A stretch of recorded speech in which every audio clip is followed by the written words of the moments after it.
அனைவருக்கும் வணக்கம். என் லைஃப்பில் இந்த மாதிரி ஒரு பெயின்ஃபுல்லான ஒரு சுச்சுவேஷனை நான் ஃபேஸ் பண்ணதே கிடையாது.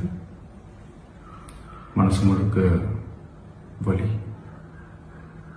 வலி மட்டும்தான். இந்த சுற்றுப்பயணத்தில் என்னென்ன மக்கள் பார்க்க வராங்க, அதுக்கு ஒரே ஒரு காரணம் தான், அவங்க என் மேலே வச்சிருக்கிற அன்பும் பாசம்.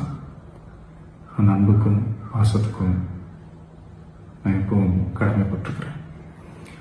அதனால தான் இந்த சுற்றுப்பயணத்தில் மற்ற எல்லா விஷயங்களையும் தாண்டி மக்களுடைய சேஃப்டி, அதில் எந்த காம்ப்ரமைஸும் பண்ணிடக்கூடாதுன்றதுக்காக தான் அது என் மனசில் ரொம்ப ஆழமாக இருக்கும் அந்த எண்ணம்.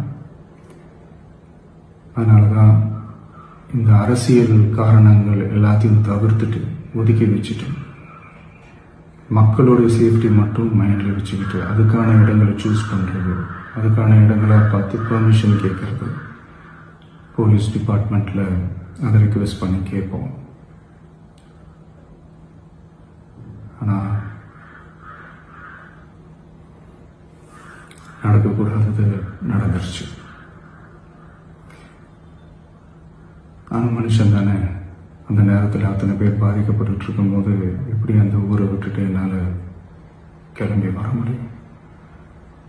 நான் திரும்ப அங்கே போகணும்னு இருந்துச்சுன்னா அதை ஒரு காரணம் காட்டி அங்கே வேறு சில பதட்டமான சுச்சுவேஷன்ஸ், வேறு சில அசம்பாவிதங்கள் அந்த மாதிரி எதுவும் நடந்துடக்கூடாதுன்றதுக்காக தான் நான் அவாய்ட் பண்ணேன்.